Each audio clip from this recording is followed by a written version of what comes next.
Praise the Lord. കർത്താവിൻ്റെ അതിപരിശുദ്ധമേറിയ നാമം വാഴ്ത്തപ്പെടുമാറാകട്ടെ. അനുഗ്രഹിക്കപ്പെട്ട നല്ല സമയത്തെ ഓർത്ത് ഞാൻ കർത്താവിന് മാനവും മഹത്വവും പുകഴ്ചയും അർപ്പിക്കുന്ന നല്ല സമയം. എൻ്റെ പ്രിയമുള്ളവരെ, അഭിസംബോധനയും കർത്താവിരിക്കെ വിലപ്പെട്ട അവസരങ്ങളെ ഓർത്ത് കർത്താവിന് സ്തോത്രം ചെയ്യുന്നു. പ്രിയപ്പെട്ടവരെ, വലിയ ദൈവപ്രവൃത്തികളും ദൈവിക നന്മകളും അനുഭവിപ്പാൻ കർത്താവ് നമ്മെ സഹായിക്കട്ടെ എന്ന് ഞാൻ പ്രാർത്ഥിക്കുന്നു. ഈ പ്രഭാത സമയത്ത് ദൈവശബ്ദം കേൾപ്പാൻ, ദൈവകൃപ അനുഭവിപ്പാൻ കർത്താവ് നമ്മെ സഹായിക്കട്ടെ. പുറപ്പാട് പുസ്തകം 17-ാം അധ്യായം അതിൻ്റെ 14-ാം വേദഭാഗം എങ്ങനെയാണ് വായിക്കുന്നത്? യഹോവ മോശയോട്, നീ ഇത് ഓർമ്മയ്ക്കായിട്ടൊരു പുസ്തകത്തിൽ എഴുതി യോശുവയെ കേൾപ്പിക്കുക. ഞാൻ അമാലേക്കിൻ്റെ ഓർമ്മ ആകാശത്തിൻ്റെ കീഴിൽ നിന്ന് അശേഷം മായ്ച്ചു കളയും. പ്രിയപ്പെട്ടവരെ, ഈ പ്രഭാത സമയത്ത് പരിശുദ്ധാത്മാവിൻ്റെ ഹൃദയത്തിൽ നൽകി തന്നൊരു ആലോചന, നമ്മളുടെ ഗമനാഗമനങ്ങളെ തടയുന്ന, നമ്മുടെ മുൻപോട്ടുള്ള ആത്മീക ഭൗതിക വളർച്ചകളെ തടയുന്ന ചില മേഖലകളെ നോക്കി ദൈവാത്മാവ് പറയുന്നു, അശേഷം അതിനെ മായ്ച്ചു കളയുന്ന നിലയിൽ ദൈവപ്രവൃത്തി വെളിപ്പെടുത്തും. നാളിതുവരെ മുൻപോട്ട് നമ്മളുടെ ആത്മീക മേഖലകളാകട്ടെ ഭൗതിക മേഖലകളാകട്ടെ എത്ര സ്റ്റെപ്പ് വെക്കാൻ നോക്കിയാലും, എത്ര സ്വപ്നങ്ങൾ കണ്ടാലും, എത്ര പദ്ധതികൾ, എത്ര കണക്കുകൂട്ടലുകൾ കൂട്ടിയാലും മുൻപോട്ട് പോകാൻ കഴിയാതെ തടയുകയും അതിനെതിരെ പടപൊരുതുകയും ചെയ്ത ശത്രുവിൻ്റെ ആരവാരങ്ങളെ, ശത്രു ഒരുക്കിയ ചില പദ്ധതികളെ അശേഷം ആകാശത്തിൻ്റെ കീഴിൽ നിന്നും നീക്കിക്കളഞ്ഞിട്ട് ദൈവപ്രവൃത്തി നമുക്ക് വേണ്ടി ചലിപ്പിക്കുവാൻ പരിശുദ്ധാത്മാവ് സ്തോത്രം ഈ ദിവസങ്ങളിൽ, ഇന്ന് ഈ ദിവസം നമുക്ക് വേണ്ടി പ്രവർത്തിക്കുവാനിടയായിത്തീരും. ദൈവത്തിന് സ്തോത്രം ചെയ്തു. ഇവിടെ മിസ്രൈമിന്റെ വലിയ അടിമത്തത്തിൽ നിന്ന് ഇറങ്ങി പുറപ്പെടുന്ന ദൈവജനം, മിസ്രൈമിന്റെ അടിമവീട് കഴിഞ്ഞപ്പോൾ അവിടെ നിന്ന് പുറപ്പെട്ട ദൈവജനത്തിന്റെ ഉള്ളിൽ ഒരു സന്തോഷമുണ്ട്. ഞങ്ങളുടെ നാളിതുവരെ ഞങ്ങളുടെ പിതാക്കന്മാർ കാലാകാലങ്ങളായി അനുഭവിച്ചു വന്ന ഏറെ കഷ്ടതകളും ഏറെ നിന്ദകളും ഏറെ ബുദ്ധിമുട്ടുകളും ഇന്നോടെ അവസാനിക്കുന്നു എന്ന് പറഞ്ഞ് സന്തോഷത്തോടെ ഇറങ്ങിത്തിരിക്കുമ്പോൾ അവരറിയാതെ അവരുടെ മുമ്പിൽ പ്രതിസന്ധികൾ ഉണ്ടായിരുന്നു. പ്രിയപ്പെട്ടവരെ, നാം ദൈവശബ്ദത്തിന് പുറകെ ഇറങ്ങിത്തിരിച്ചു, ദൈവം നമ്മെ വിളിച്ചു, നമ്മുടെ കരത്തെ പിടിച്ചു. നാം മുൻപോട്ട് പോകുമ്പോൾ ഒരു പക്ഷെങ്കിൽ നാളിതുവരെ കണ്ടിട്ടില്ലാത്ത പ്രതിസന്ധികളും പ്രതികൂലങ്ങളും നമ്മുടെ മുൻപിൽ വന്നേക്കാം. ആ മുൻപിൽ വരുന്ന പ്രതിസന്ധികൾ കൊണ്ട് അവസാനിക്കുമെന്നല്ല, അങ്ങനെ അവസാനിക്കാനായിരുന്നെങ്കിൽ മിസ്രൈമിന്റെ അടിമ വീട്ടിൽ നിന്ന് തന്നെ അവസാനിച്ചു പോയേനെ, മിസ്രൈമിൽ തന്നെ തകർന്നു തീർന്നു പോയേനെ.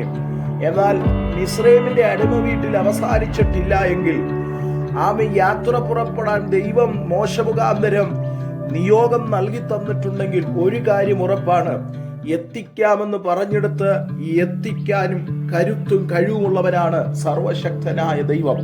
പാതി വഴിയിൽ ഏതോ പ്രശ്നങ്ങൾ കണ്ടു, നാം പോകുന്ന നമ്മുടെ വഴിയിൽ എവിടെയോ പ്രതിസന്ധികൾ നേരിട്ടു, അവിടെ അവസാനിക്കുകയാണ്, അവിടം കൊണ്ട് തീരുകയാണെന്ന് പലപ്പോഴും നാം നമ്മോട് തന്നെ പറഞ്ഞ് ചിന്തിപ്പിച്ച് പഠിപ്പിച്ച കാര്യങ്ങളുണ്ട്. ഇനി എനിക്കൊന്നും ചെയ്യാൻ കഴിയത്തില്ല, എൻ്റെ കഴിവുകൾ അസ്തമിക്കുകയാണ്, എനിക്ക് പ്രാപ്തിയില്ല, എനിക്ക് കഴിവില്ല എന്ന് പറഞ്ഞ് അവിടെ കൊണ്ട് അവസാനിക്കുമ്പോൾ, ഇന്ന് ഈ പ്രഭാത സമയത്ത് പരിശുദ്ധാത്മാവ് ചിലരെ നോക്കി പ്രവചന ശബ്ദമായി കൈമാറുന്നു. അവിടെ അവസാനിപ്പിക്കാനല്ല, ഇന്നലകളിൽ കണ്ട പ്രതിസന്ധികളിലും വലിയ പ്രതിസന്ധികൾ വരുന്നെങ്കിൽ താങ്കൾ പ്രാപിച്ചെടുക്കാനുള്ള വാഗ്ദത്തങ്ങൾ, താങ്കളുടെ മേൽ പകരാനുള്ള വലിയ വാഗ്ദത്തങ്ങൾ വലിയതാണെന്നുള്ളത് ഇന്ന് ഞാൻ ആത്മാർത്ഥതയോടെ കൈമാറാൻ ആഗ്രഹിക്കുന്നു. അതെ, അവർ റബീദീമിൽ നിന്ന് യാത്ര പുറപ്പെട്ട് മുൻപോട്ട് വരുമ്പോൾ അവർ ചിന്തിച്ചിട്ട് പോലുമില്ലാത്ത, അവർ പ്രതീക്ഷിച്ചിട്ട് പോലുമില്ലാത്ത അപ്രതീക്ഷിതമായ സമയത്താണ് യുദ്ധം നേരിടുന്നത്.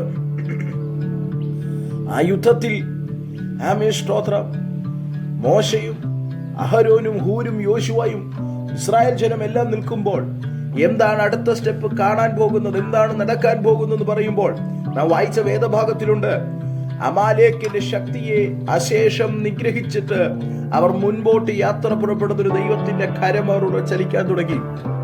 പ്രിയപ്പെട്ടവരെ, മുൻപിൽ വലിയ ശത്രുവിന്റെ സൈന്യം വന്നേക്കാം. നമ്മുടെ വഴി മുടക്കാൻ, നമ്മുടെ ആത്മീക യാത്രകൾക്കെതിരെ, ശുശ്രൂഷകൾക്കെതിരെ, കുഞ്ഞുങ്ങളുടെ നന്മയ്ക്കെതിരെ, ഭാവിക്കെതിരെ, കുടുംബങ്ങളുടെ സമാധാനത്തിനെതിരെ ചില അമാലേക്ക് ശക്തികൾ എഴുന്നേൽക്കുമ്പോൾ ദൈവാത്മാവ് പ്രഭാതത്തിൽ പറയുന്നു, അമാലേക്കിന്റെ ശക്തിയെ കണ്ട് തിരിഞ്ഞോടരുത്. അമാലേക്കിന്റെ ശക്തിയെ കണ്ട് ഭയപ്പെട്ടു നിൽക്കരുത്. മറിച്ച് ആ അമാലേക്കിന്റെ ശക്തിയെ ആകാശത്തിന്റെ കീഴിൽ നിന്ന് അശേഷം നീക്കിക്കളയുന്ന ദൈവിക പദ്ധതികൾ ദൈവം ആവിഷ്കരിച്ചിട്ടുണ്ട്. ഒന്നുകൂടെ പറഞ്ഞാൽ, ദൈവജനത്തിന്റെ മുമ്പിൽ വന്ന പ്രതിസന്ധിയെ ദൈവം അറിയാതെ വന്നതല്ല, ദൈവത്തിന് തെറ്റുപറ്റിയതല്ല. മറിച്ച് ദൈവമക്കളുടെ മുമ്പിൽ വന്നത് നാളുകളിൽ ഇനിയും ദൈവമക്കളുടെ മുൻപിൽ വരാതിരിക്കാൻ ഇന്ന് അശേഷം അതിനെ നീക്കിക്കളയുന്ന ദൈവിക പദ്ധതികളുണ്ട്. ദൈവത്തിന് സ്തോത്രം. ഇന്ന് നമ്മുടെ മുമ്പിൽ വന്ന പ്രതിസന്ധിയില്ലേ, ഇന്ന് ആ തലമുറകളുടെ വഴി മുടക്കി നിൽക്കുന്ന ആ പ്രതിസന്ധിയില്ലേ, സ്തോത്രം. ദൈവത്തിന്റെ വചനം ഇങ്ങനെ പറയുന്നു, ഒരു യുദ്ധം നേരിട്ടാലും ഞാൻ ഭയപ്പെടത്തില്ല. യുദ്ധം വന്നപ്പോൾ മോശ ഭയപ്പെട്ടില്ല. ദൈവം മോശയോട് പറയുന്ന പദമാണ് നാം വായിച്ചു കേട്ടത്. ഇത് നീ ഓർമ്മയ്ക്കായി ഒരു പുസ്തകത്തിൽ എഴുതി യോശുവയെ കേൾപ്പിക്കണം എന്ന് പറഞ്ഞാൽ, ഇന്നലകളിൽ ദൈവം ചെയ്ത ചില വിടുതലുകൾ, ദൈവം ചെയ്ത അത്ഭുതങ്ങൾ എഴുതി വെച്ച് അത് ഓർമ്മയ്ക്കായി ഇന്നലെ എൻ്റെ മുമ്പിൽ വന്ന ഈ വലിയ പ്രതിസന്ധിയെ, എൻ്റെ മുമ്പിൽ വന്ന ഈ വലിയ കഷ്ടതയെ എടുത്തു നീക്കിയൊരു ദൈവമുണ്ടെന്ന് വരുന്ന തലമുറയോട് പറയത്തക്ക നിലയിലുള്ള ദൈവപ്രവൃത്തി ദൈവം ചലിപ്പിക്കും. എത്ര പേർ വിശ്വാസത്തോടെ എന്നോട് ചേർന്ന ദൈവത്തിന് മഹത്വം കൊടുക്കാൻ കഴിയുന്നുണ്ട്? അടുത്ത് പറയുന്നു, ഞാൻ അമാലേക്കിന്റെ ഓർമ്മ ആകാശത്തിന്റെ കീഴിൽ നിന്ന് അശേഷം മായ്ച്ചു കളയും. അതേ പ്രിയപ്പെട്ടവരെ, ശത്രു ഒരുക്കുന്ന ചില പദ്ധതികൾ, ശത്രു ഒരുക്കുന്ന ചില പ്ലാനുകളെ ആകാശത്തിന്റെ കീഴിൽ നിന്ന് അശേഷം നീക്കിക്കളയാൻ അങ്ങയുടെ കുടുംബത്തിനെതിരെ, അങ്ങയുടെ ആത്മീക ഭൗതിക വളർച്ചയ്ക്കെതിരെ, തലമുറകൾക്കെതിരെ, നന്മകൾക്കെതിരെ ഇറങ്ങി വന്ന, നന്മകൾക്കെതിരെ പുറപ്പെട്ടു വന്ന, അശേഷം നീക്കിക്കളയാൻ വന്ന ആ പ്രതിസന്ധി, ആ ശത്രുവിന്റെ പദ്ധതിയെ ആകാശത്തിന്റെ കീഴിൽ നിന്ന് അശേഷം നീക്കി ഭയങ്കര സമാധാനത്തെ, ദൈവിക നന്മയെ പകരാൻ പരിശുദ്ധാത്മാവ് ആഗ്രഹിക്കുന്നു. ദൈവമേ, അതെന്റെ ജീവിതത്തിൽ, എൻ്റെ കുടുംബത്തിൽ സംഭവിക്കണമെന്ന് എത്ര പേർക്ക് പ്രാർത്ഥിക്കാൻ കഴിയും? പ്രാർത്ഥനയുടെ കരം ഉയരട്ടെ, പ്രാർത്ഥനയുടെ ശബ്ദം ഉയരട്ടെ, ദൈവത്തിലുള്ള സന്നിധിയിലുള്ള നിലവിളികൾ ഉയരട്ടെ. ദൈവമേ, ഞങ്ങൾക്ക് വേണ്ടി ഇറങ്ങി വരണമെന്ന് പറയുന്നത് ഉയരട്ടെ. നമ്മുടെ ശബ്ദമുയർത്തി ദൈവത്തിന്റെ സന്നിധിയിൽ കരയാൻ തയ്യാറാകട്ടെ. ചില അമാലേക്ക് ശക്തികളെ, ശത്രുവിന്റെ ചില പ്ലാനുകളെ, പദ്ധതികളെ, അവന്റെ അജണ്ടകളെ ദൈവം എടുത്തു മാറ്റി ദൈവിക നന്മകളും ദൈവിക പ്ലാനുകളും നമുക്ക് വേണ്ടി പരിശുദ്ധാത്മാവ് വെളിപ്പെടുത്തും.